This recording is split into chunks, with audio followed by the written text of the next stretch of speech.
Welcome to the Experience Darden podcast. I'm your host, Brett Twitty, and you are listening to a new episode. On this episode of the podcast, I'm excited to feature a conversation I recently recorded with Adam Miller.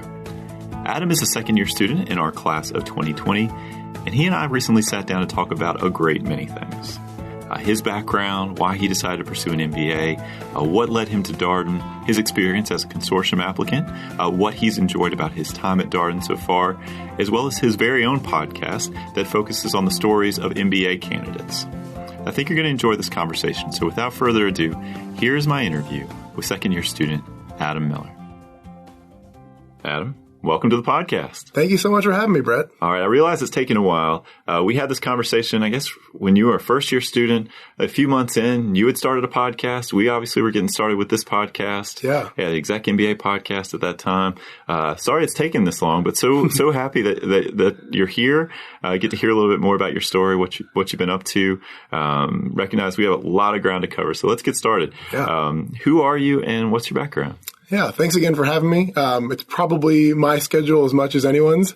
The core and the first 2 years of business school are crazy. So thank you so much for having me. In terms of who I am, I'm a kid from the Midwest. Grew up in Milwaukee, Wisconsin, went to a really small liberal arts college in the middle of nowhere, Minnesota. Our motto was Cows, College, and Contentment.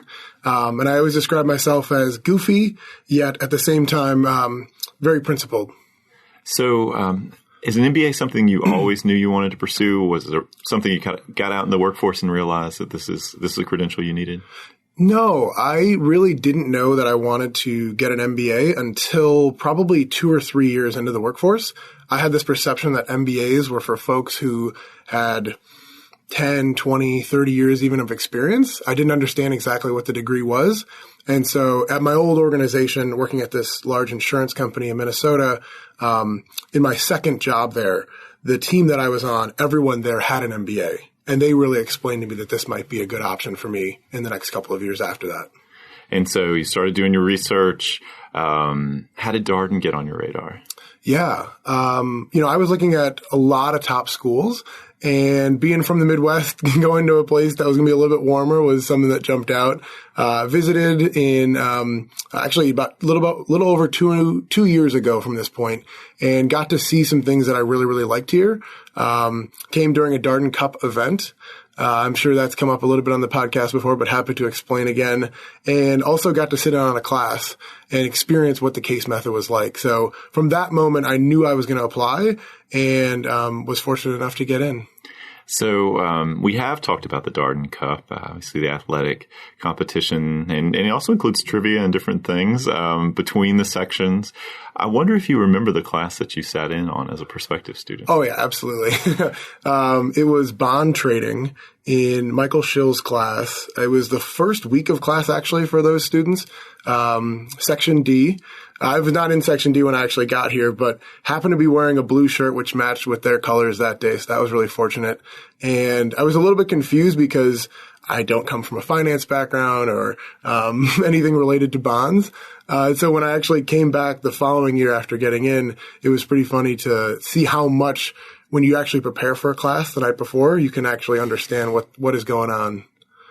Absolutely. So you applied to Darden through the consortium. Mm-hmm. And so some of our listeners may just be beginning their research process and learning a little bit more about the consortium. Some may know well and may know a lot about it and may be applying through the consortium process to Darden. But I'm curious, how'd you find out about the consortium? What attracted you to the consortium?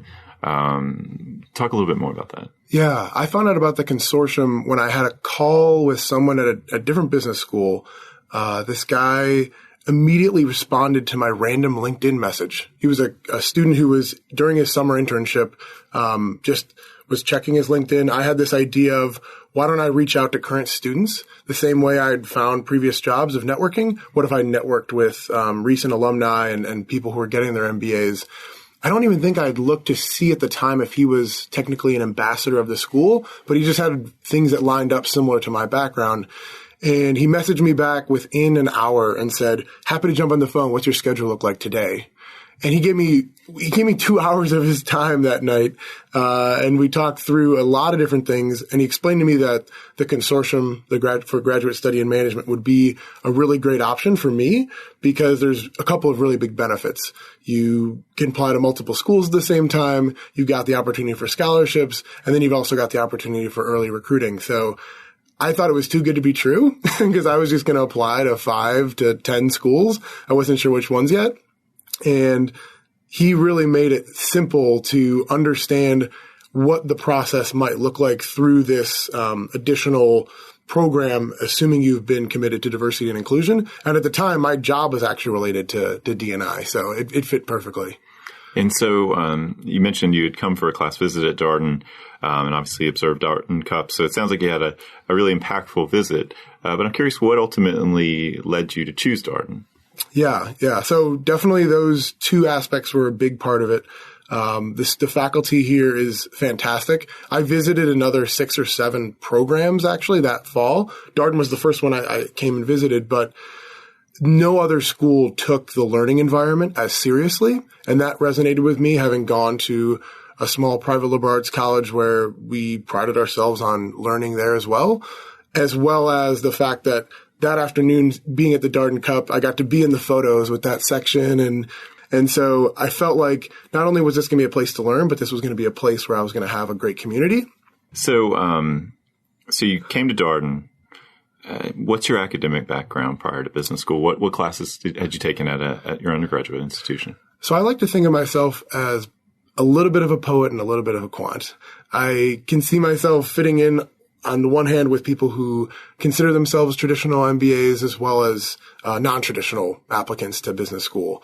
On paper, I was at a Fortune 500. I worked at a big financial services company. I had the title of data analyst for a couple of years. But at the same time, I also had the title of diversity and inclusion specialist. And that Fortune 500 was also a not-for-profit. So in terms of which classes had I actually been exposed to, which concepts, in undergrad, I was an economics major. So taking econ here was a nice refresher when other people I saw were struggling with how to shift these curves and make these graphs. But I didn't take any accounting. I'd never taken any finance classes. It was very much the traditional liberal arts mindset of taking things for the purpose of learning and communicating ideas in an effective way. But I didn't ever have a marketing class. I didn't ever have much of a stats background. So I kind of saw myself having to ramp up very quickly in the first couple of months here. And so what was that adjustment like? It was tough. One thing that I hope that I can portray in our interview today is that it's not all easy. It's not everything you see on the website or in podcasts sometimes or in videos that just talk about the positives. So yeah, the first 2-3 months for me was a struggle because you have recruiting, you have classes that you haven't been exposed to in my case, or even in other people's cases where they did do it, it was more advanced than they've been used to. And you're also trying to meet all these other students, and the social aspect for me was the thing I was most excited about, but it was the thing that was hardest to fit in between being ready for a learning team, between being ready for cold calls the next day, and between getting all those calls in with companies and going to their briefings. So the adjustment for me was difficult, but ultimately, not only did I feel like I was looking back, learning some of these things I was passionate about learning, but I also learned about time management. I learned about being comfortable delegating to people on my learning team. And I learned about what it's like to be asked for your opinion when you haven't fully formed it yet. Yeah, I think there's so much about the learning experience that stretches people here, right? It could be the subject matter. For most people, it's at least the in-class experience where you're sort of expected to come in with a perspective, an idea about what's going on. Participation is a good chunk of your grade.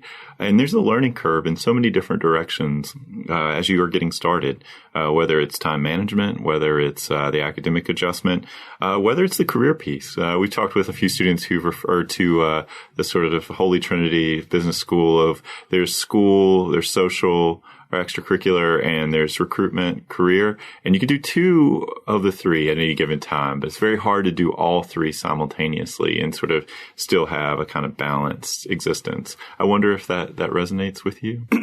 Yeah, I thought about it in terms of what did a typical week look like? So when you say simultaneously, yes, you definitely you can't be sending off an email at the same time as paying attention to class and hanging out with a friend, that's for sure. And I also found that I couldn't do all three well in a given day, but I thought that in a given week I could do all of them. I would actually add a fourth thing though, which is sleep.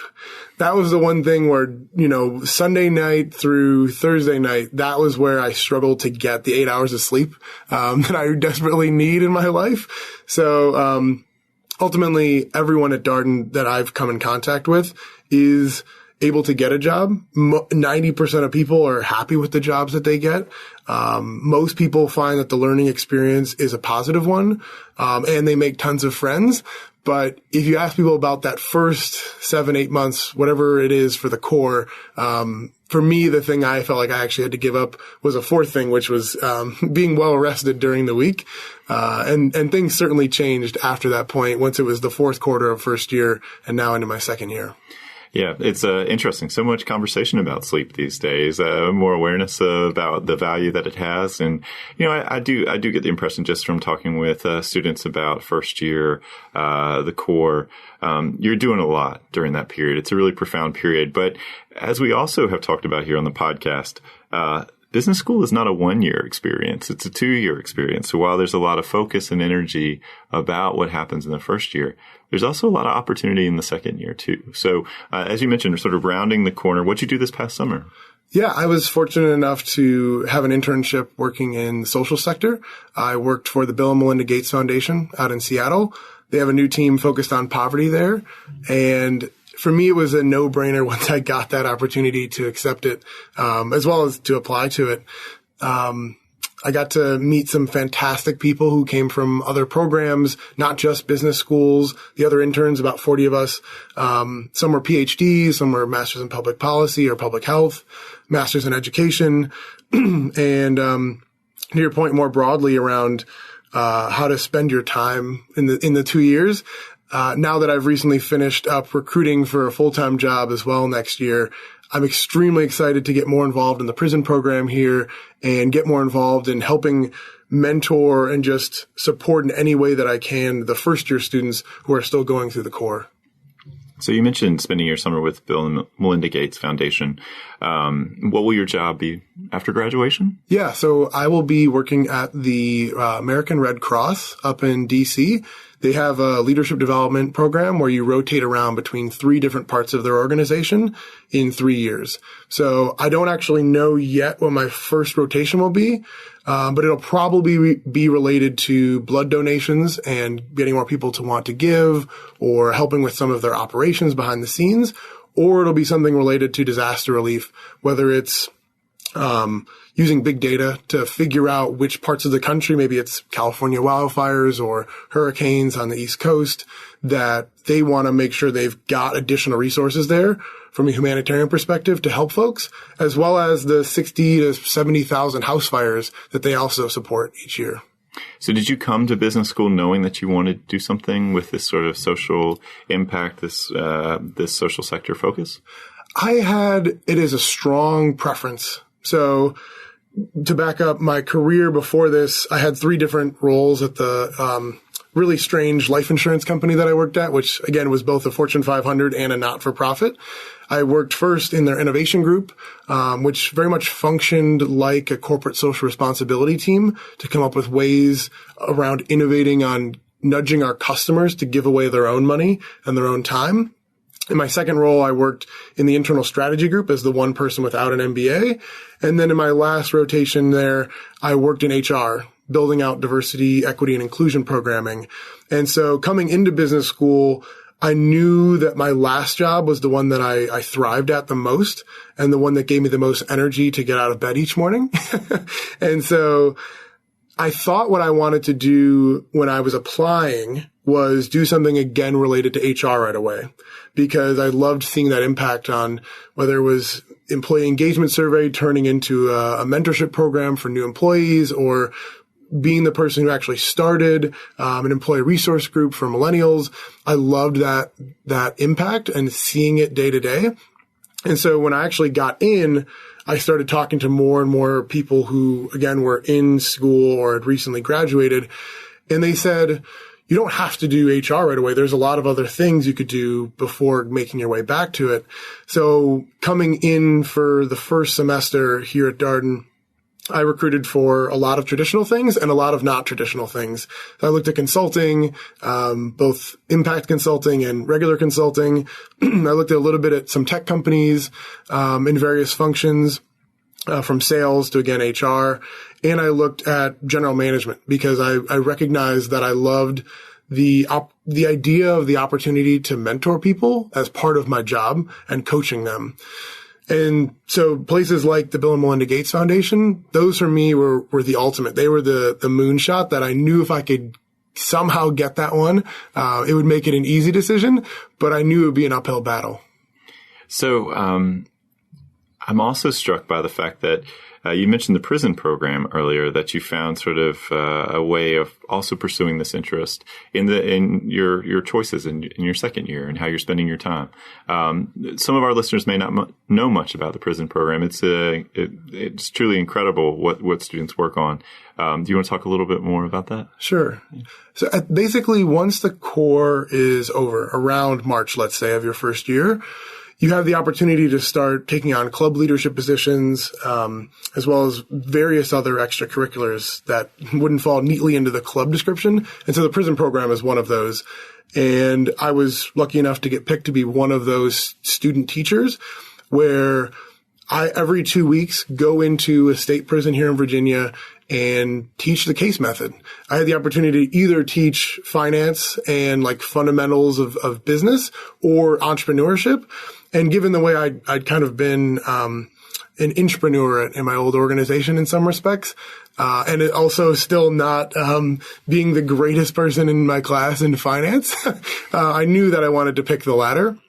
So I find it extremely rewarding because the folks that I'm seeing there every 2 weeks, they feel like older brothers or uncles or me in another life had things gone differently.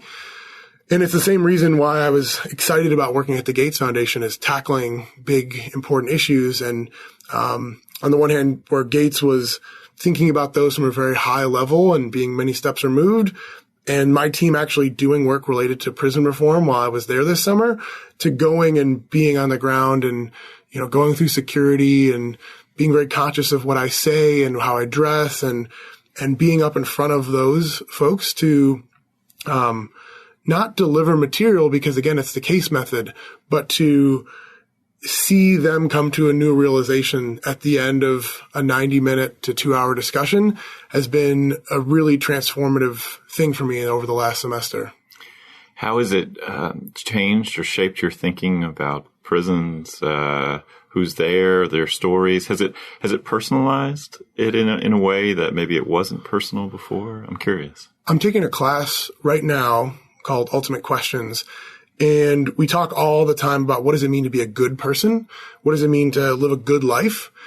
And I find that too often it's easy to think of ourselves in business school, because so many of us have done the quote unquote right thing, that we're good people.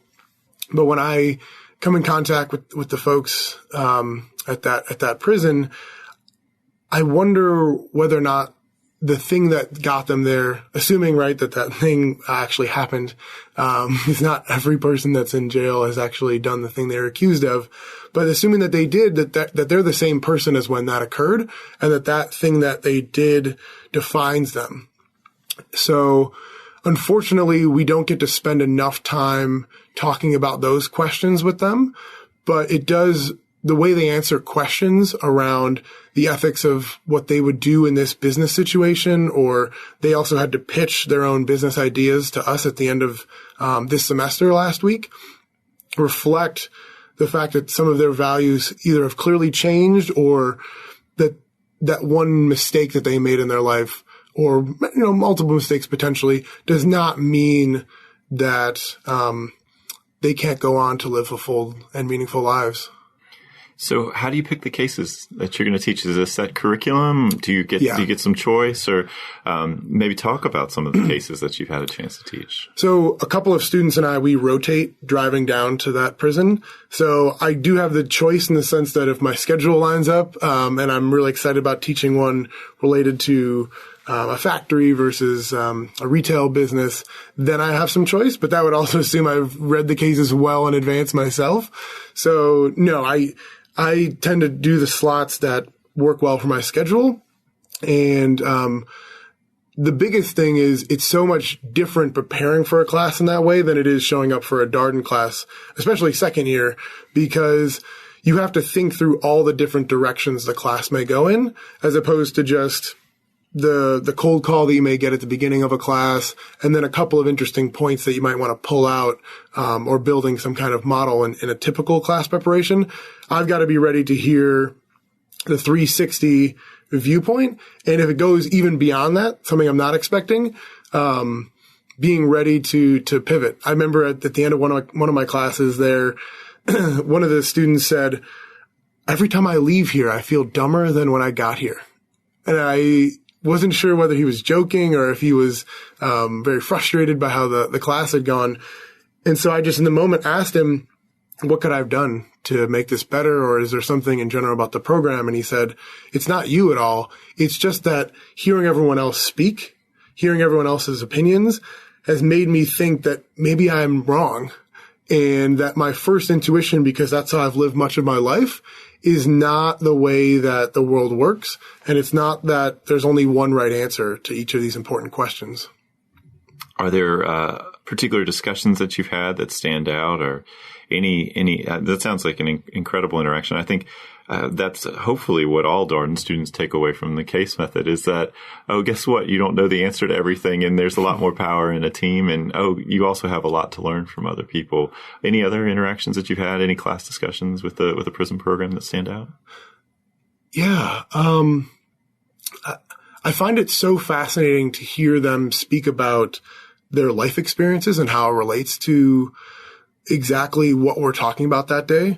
So we were recently doing a case that was related to the military, and several of them have actually served in the armed forces. One of the people in the class brought so much value because he was a firefighter for many years, and he'd also been a pilot in the Air Force. And so something that really struck me there was, again, just how these people are no different than you and I. Again, like there may be differences in levels of education or life experiences, but in a large part, they've just been unlucky in my viewpoint. And so getting to those points in the class where people bring in outside knowledge, something that's not in the case, and that's true as well for just regular Darden classes. For me, that's where it hits home. And then seeing that same individual present last week his business idea of wanting to purchase a helicopter and refurbish it and potentially go into business after he gets out next year, because everyone in this program has to be within 3 years of getting out of jail. I don't know whether or not that's a thing that's actually possible for him to do. I'm not sure on how that works paperwork wise, but the hope that is in some of these people is inspiring for me. So be remiss if we didn't talk about your podcast. We're here on a podcast. Why not talk about a podcast on a podcast? It's pretty meta. Yes. But what was the inspiration for your podcast? What's the basic idea of your podcast? In case our listeners want to follow up. Absolutely. Yeah. My podcast is called The MBA Candidate. I started it about 18 months ago. And the premise of the show is I want to inspire people who are applying to business school through authentic stories. So each episode is a different person from a different top 25 business school and why they applied to business school, what that journey was like for them, all the way from the GMAT through the essays, convincing people to write their letters of recommendation, and then ultimately why they decided to go to the school they enrolled in.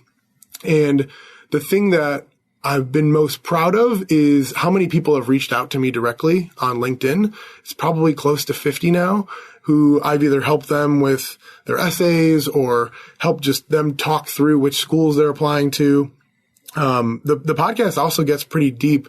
We talk about issues as wide ranging as race and gender to their childhoods and where this inspiration for wanting to become an investment banker comes from or wanting to be a consultant comes from. And then oftentimes I try to get to the point of, let's skip past the first job or two you're going to have in business school. And what is the difference you hope to make 25 years after graduating? So what was the inspiration for this? Obviously, you were getting ready to go to business school, not exactly a time where people feel like they can put a lot more on their plate. And yet you launched this podcast. I wonder what the inspiration was. Well, first, the thing was that I left my corporate job a little bit early. All the people who had helped me as I was applying to business school gave me the same advice. And that was, take some time off because, again, the core is going to be stressful. There's going to be points where you're not getting 8 hours of sleep. And so I took that to heart and had a couple of months off before starting and really just relaxed for the first month. But then going into the second month, I got bored. I was biking around Minneapolis and listening to a different podcast and came across this thought of what would it mean if I started my own show? Came up with a couple of really silly ideas that were not ultimately the show and went out that night to dinner with my best friend, Tom, and threw these ideas around. And by the time I left, I said, yeah, I think this is a great idea because I've met all of these people who were going to some of the diversity events as they were applying or through the consortium or through this group called Management Leadership for Tomorrow that we were all in. And a lot of them also didn't think that they had a slam dunk application going into the process a year prior. So I reached out to them and said, hey, I think I'm putting together a podcast. Does anybody want to be on it? We had a group chat. And meanwhile, I was Googling just how to start a podcast. And 2 weeks later, I had a microphone, the same microphone we have here, used my headphones and some free software online. And so for less than basically $100, and if you kind of take that out per month, once I already bought the microphone, less than $20 a month, I could have this radio show that I hoped would be valuable for people applying. And to this point, I've had more than 10,000 people listen to the show. I've had sponsors, including the consortium, has actually sponsored an episode of the podcast. And it's something that now that I've just now finished recruiting, I'm hoping to pick back up and do episode 21 soon. What have you learned through the podcast? Well, there's a lot of things I've learned. A big one is that the people who go to business school have goals that are so much bigger than just the things that they are doing in that first job. I've got one guest with this guy named Gary who suffered from depression. He's Native American and grew up very poor in a reservation, didn't graduate from college till he was 28. And recently, after getting into Dartmouth Tuck, he managed all of the money for the Creek Indian Americans. And so his story of sort of a rags to riches, really, and he's not rich yet, I don't think, but like he's on this path now to go do something in private wealth management or investment banking. I'll have to follow up with him again and see what he's doing next year. But he has this goal of doing a better job of managing those people's money and making a difference in thousands of people's lives who've suffered for millennia now, or decades, I should say. And so, getting to those stories is really what the show is about. It goes so much further than the GMAT or what did you put in your essays, and it gets to who are these people as humans.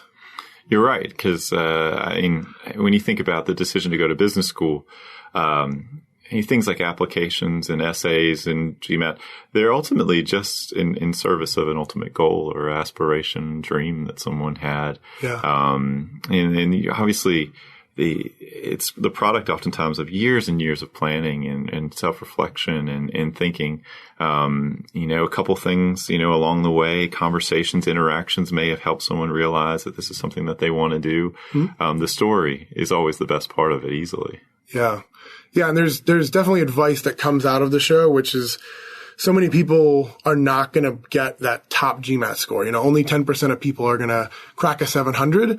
And so that's a big aspect of the show. And again, like inspiring people who don't quite have that on their applications. People are constantly talking about being authentic in your essays, being authentic in your interviews, and talking about what's true for you, not just what you think the admissions folks want to hear. And then another big thing that comes out in the show is reaching out to people the same way that I reached out.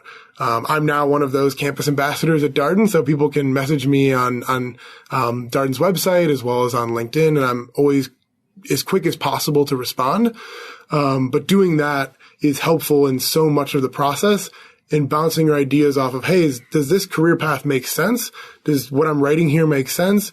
Should I be nervous about this aspect of my application? Or nope, like, should I just apply to these 5 schools and hope, and I think it might actually work out. Yeah, your point about authenticity, it's something that we talk with prospective students a lot and really do stress. When you're working on your application, thinking about your narrative, don't focus on us. Focus on what you affirmatively want to share. And I don't share that to be glib, but I really do think like it's an opportunity for you to tell your story. We are interested in your story. That is what this is about. You're going to bring your whole self to this experience. So I'm glad to hear that it's also being shared. Obviously, it sounds like story-based podcasts in many different levels that's coming through. You've got a few more months here at Darden. Graduation's on the horizon. We're recording this in December of 2019. May will be here before you know it. Yeah. What are you looking forward to over these last few months? Number one thing has to be helping first-year students getting through the rest of core. Exams are next week, and right after that, I'm going to be sticking around for a week or two, just booking my entire schedule, helping first years with case interviews for consulting, behavioral interviews for any type of job, and then also just grabbing coffee with them and sitting in a very open spot in the cafeteria for them to walk by and see me there and talk about whatever's in their mind. A lot of times, I found that last year I just wished more people would have just been present to say, I care, to say, you're going to get through this stressful time. So paying it forward to them is the most immediate thing that's on my mind right now. Beyond that, I'm also starting training for a triathlon next year. I'm going to be spending a lot more time with my girlfriend and cooking meals with her and going out to dinner, seeing some shows, figuring out where we're going to move to DC. And then lastly, really focusing on the last semester of classes as much as possible, going and sitting in on the office hours of professors to learn more about their background and any advice they have, because they're such an invaluable resource, as well as doing these cases to the fullest extent and not having an excuse of, well, I got to do a little bit of recruiting, so I can't put my all into figuring out the end solution or all the wraparound of how I think this is going to go. So I'm excited for the next 6 months, but yeah, it's strange that it's almost winding down now. Well, I will say this, just listening to what you described there, I guess some people have found their job second year, might slow down. It does not sound like you're slowing down at all. No, not at all. It's definitely shifting to other things, but I don't think I've ever actually really slowed down. You're allowed to run 2 clubs at Darden in your second year, but I'm on the board of 4 different clubs. I mentioned the prison program. I'm also in a fellowship program with the law school and the public policy school. And so no, for me, getting the most out of the last 7 months or so here is going to mean still probably not getting that 8 hours of sleep every single night. It's going to be figuring out what are the values that I have and why did I originally come here. It was to learn. It was to get a job that makes me excited every day. And it's to build these deep connections with my classmates. So there's still so many people I haven't met. I actually had first coffee with every single person in my section last year. And so there's still so many more people that I have yet to meet and get to know well.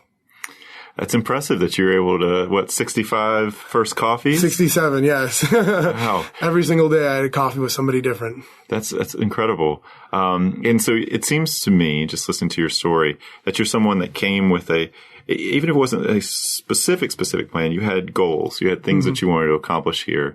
And a lot of that's tied to your personal values. Would you say you're sort of well on your way to achieving those goals? I think so. I hope so. Yeah. I was really struck by the fact that even as a second year student with graduation on the horizon, you're still helping first-year students. And this to me strikes a note with a lot of the other conversations that I've had, because this is the best example of Darden to me. You have second-year students who could just be, taking time off, whatever, and they're still engaged. They're still invested. They want to help, just like a second year helped them.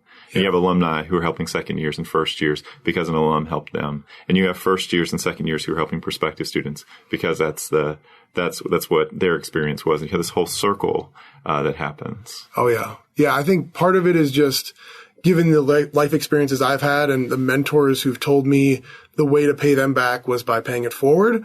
It's just a part of who I am that I get energy out of it, and I feel like I've got this debt to pay.